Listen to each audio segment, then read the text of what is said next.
Hello everybody and welcome back to the lovely Adrenaline RC YouTube channel, where today our topic of discussion is going to be practice efficiency. So something that of course is going to be very important to doing well in your toy car racing endeavors is to practice as efficient as possible, because well, that's the only way you get better. You have to go out to the track, you have to run laps. Seat time is extremely important, as it is in any form of motorsport. So today, I'm going to teach you a way that I like to practice, especially on new layouts. Now, the only caveat to what we're going to go over today is that if there are a bunch of other people at the track, they may not be as thrilled about this. But if you're ever at the track and you are the only one on the track, this is a great way to be able to practice lines, make sure you stay where you need to be, and then, of course, like I said, be as efficient as possible, and you're going to develop a lot of consistency because, well, you're going to have to hit very specific parts of the track. So we're going to go on a little walk here, and I'm going to grab one of my Marshall cones. Actually, for the purpose of this demonstration, we're going to grab two of these Marshall cones, but they're kind of scattered around here. But we're going to start out. I'll set one cone out, that way I can go over what it is we are doing with said cone. Then I'll go get my car prepped, we'll get the second cone set out, and we'll get some driving footage. So, the most efficient way that I like to be able to practice and force myself to stay where I need to stay, flip us around here, is going to be, there we go, using our Marshall cones to be able to set where I need to drive. So if I pick this guy up, you're going to notice, I don't know how well you can see it in the camera, but right around this area here, you know, there's some low spots, some bumps in the track.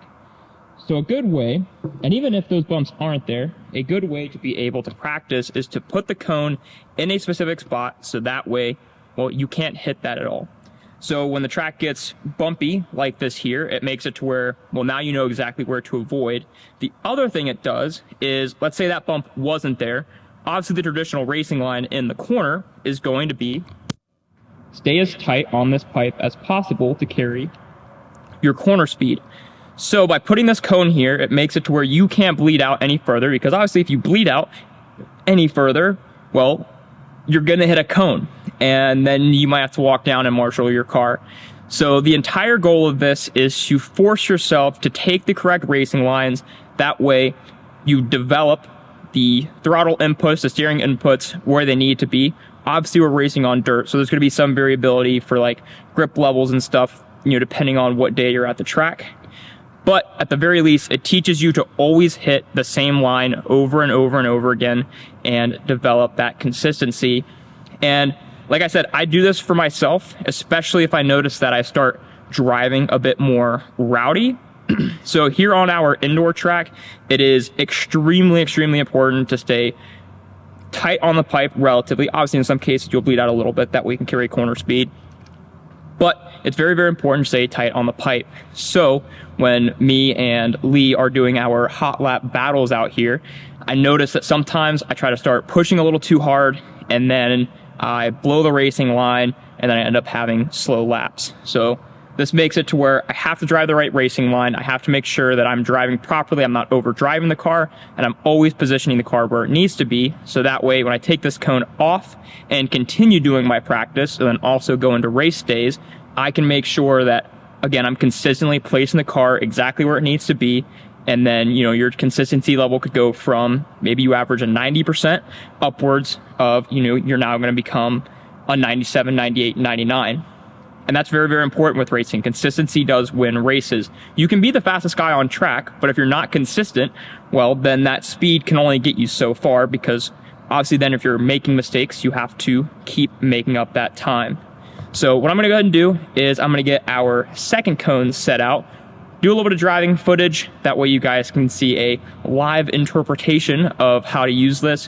What you're gonna notice is that the first few laps are mostly just build-up laps, so not necessarily trying to go full blast through the turn. You want to just kind of, again, learn that steering and throttle input. Then you build up through the next few laps to where, well, now you can take the appropriate racing speed and get through there without hitting the cone. So we're gonna go ahead, get tires on my car inside, throw some softs on, and get some batteries going, and we're gonna drive our toy car around. Alrighty, friends, got our cones set out here. Let's see if I can figure out how to drive my toy car. You can see we have our 2 cones out on track. They're very tight on the pipe. So we're gonna see if I can handle this. Ideally, that's where I wanna be. There's a good sized hole where that cone is. There's a good sized hole where that cone is that I want to try to avoid. So even if they're not necessarily the fastest racing line from a smooth track standpoint, they are gonna end up being the fastest lines from a bumpy track standpoint. Likes to huck the car around. But we're gonna see how this goes. Like I said, I haven't driven for a while. Track hasn't been watered for a few days. So grip will probably be a little low, but we're gonna do a few laps just to kind of get in the groove of things, and then we'll see if we can start opening it up a little bit.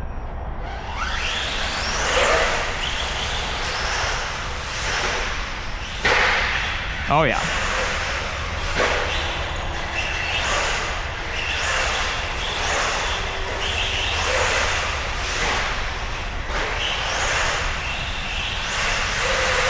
A little slippery today.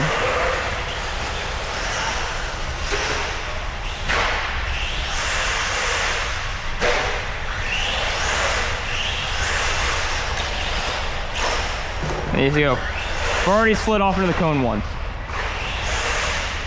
Like I said, that one's gonna be the hard one to not have a problem with.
Getting a little too hot on that one.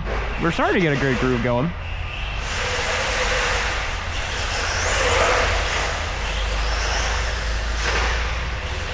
Track is a lot more slippy than what it has been in the past. It's gotten very cold out. There we go. That's real slippery back there.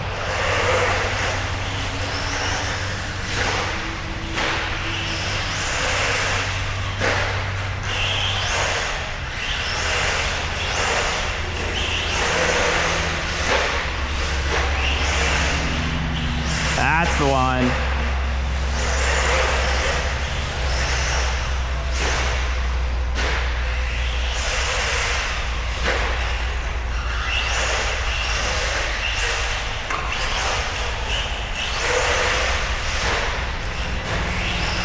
Yeah, and even if you don't get every single lap perfect, you start developing it.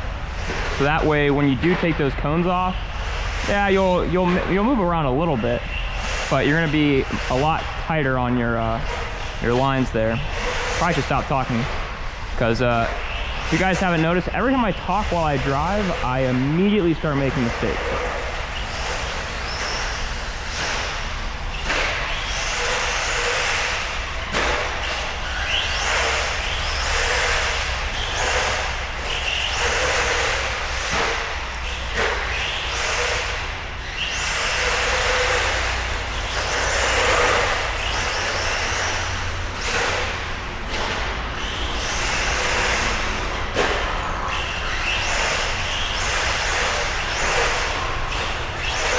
That was really good.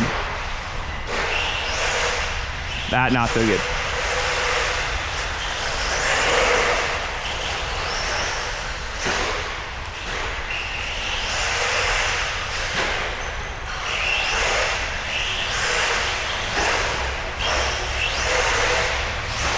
That was decent.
Whoa!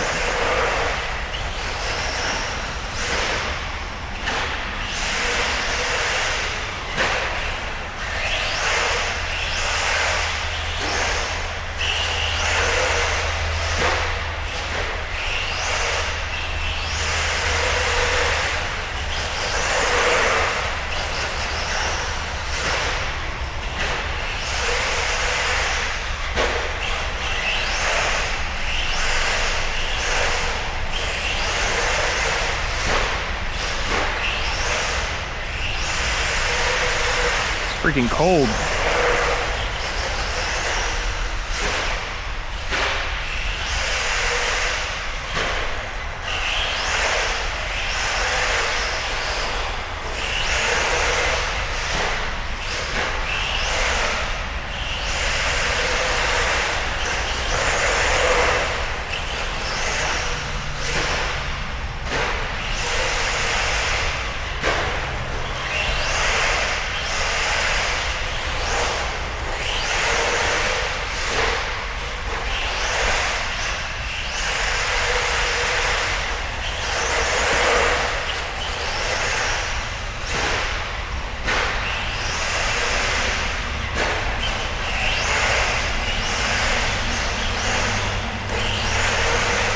You can see now at this point, I don't know how long we've been driving for, but you can see now at this point,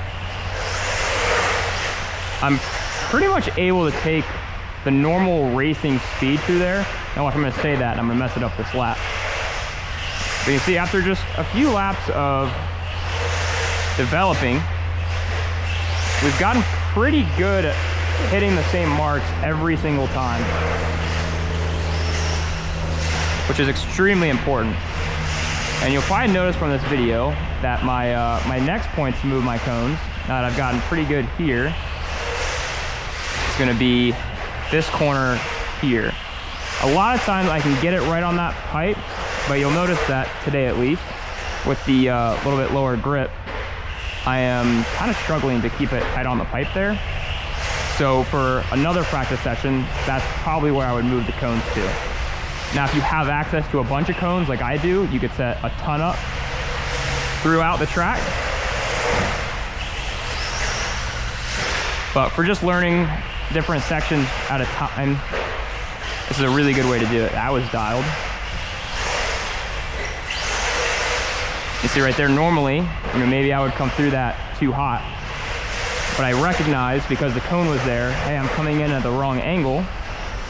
let me make sure that I slow down so I stay where I need to stay and don't get out of control.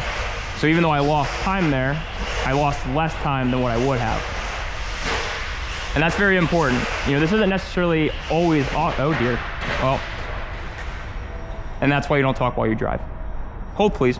All right, so while we're actually down on the track, that I've been interrupted by my crash, what I was saying there was that even though coming through this section here, because I had to check up and stay, or make sure I stayed tight, yes, I lost time there, but I lost less time than if I would have blown this out.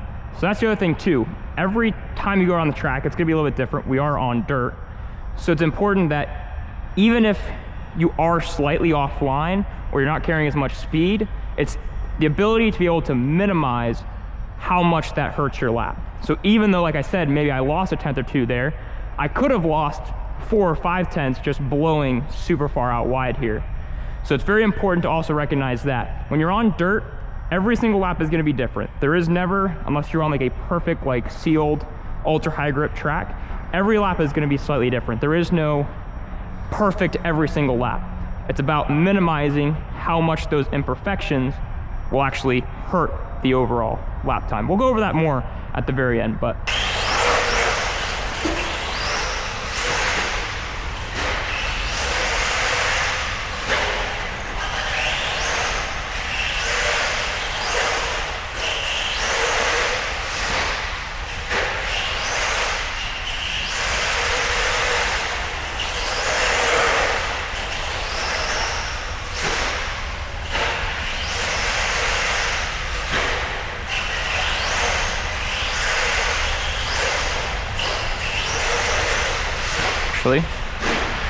these might be our last couple laps. It's been a little sluggish.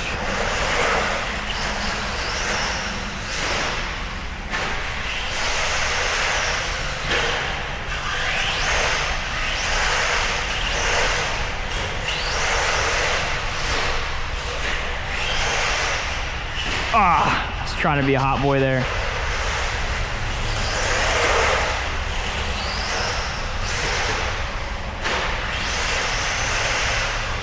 There it is. That's the end of the pack there. Alrighty guys, so there we are, finished up with our practice session for our efficient practicing. And now that we've finished that up, I do want to go over a few things to, of course, round this out. So one of the things that you've noticed, or that you will notice earlier on in those kind of opening laps, is that I do bonk my cone a little bit, which is perfectly fine. Don't be afraid to do that. A little bit of bonk just means that, well, you're testing the limits. Obviously, if you blow the cone super far out, well, then you want to put that back. But having a little touch isn't necessarily a bad thing. Your first few laps, as I said before, are just going to be kind of learning the limits, learning where to place the car, learning what the throttle points are. So little bits of movement isn't bad. And it is important to be able to learn what those limits are. That way, again, you can push the car as hard as possible while also keeping it in the correct racing line. The other thing too that I was going over towards the end of the pack when I had my lovely wreck on the pipe is that when you do practice like this and when you do race this dirt off-road, not every single lap is going to be perfect. There are going to be laps that are going to be faster and slower than others because, of course, it is dirt, which means that there's, well, lack of grip to some extent unless you're on a perfectly sealed track. So the car stepping out a little bit different here and there is a perfectly normal thing. The big thing is going to be, well, how do you react to that? And as I was saying, you want to make sure that when you're doing stuff like this, even if you need to check up, the important thing is to recognize that yes, you checked up, yes, you lost a little bit of time, but how much more time would you have lost if you hadn't done the checkup and you would have just come through, blown the turn completely? So even though you still lost a little bit of time, you lost 1 or 2 tenths rather than 3 or 4 tenths, of which with racing, those could be literally the difference between winning and losing, depending on just where you are at in your racing career. Now, I did use cones in today's video. If there are other people at the track and you still want to be able to practice this way, another good way to do it that also isn't nearly as detrimental when it comes to, hitting something, is if your local track allows it, then what you can do is you can get a can of just like marking paint, and then you can mark out the spots on the track where you need to make sure you stay tight. Now, obviously, it's a bit more loose when you do it that way because, well, there isn't this just hard line, this fine margin where you have to stay in.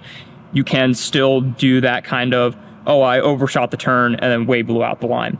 But it is still a way to be able to reference where the car is on track to make sure that you are putting the car where it needs to be. You just have to be a little bit more diligent yourself that way, because obviously you don't have something that's stopping you from going out there. Whereas the cone, you hit the cone, well, you know you hit the cone because, well, you're probably going to spin around or flip over. Something bad is going to happen. You're not going to break your car, but it is going to ruin your lap. The other thing you can do with the spray paint as well, if you wanted to, is you could then go around the entire track and mark out each of the holes. That way you know where to avoid when you're going around. Just like I said before, it's dirt. You're probably going to still hit the holes here and there, but the goal is to minimize the amount of mistakes and then minimize the amount of time lost with those mistakes. It's very, very important that if anything bad happens to the car, you make sure you get back in the groove of things. Don't let it affect how your race is going, because if you let it follow you into the next few laps, then it just compounds and becomes even more of a problem. So practice efficiently, set something out on the track if you can, put lines on the track, something. That way you have a reference for exactly where the car needs to go. Take the first few laps, do some build up, don't push the car fully to the limit. Just make sure you kind of learn those boundaries, learn where the car needs to be, and then as you go through the pack, pick up more and more speed to the point where you are, hopefully in theory, carrying as much speed as possible, so that way you can go as fast as possible.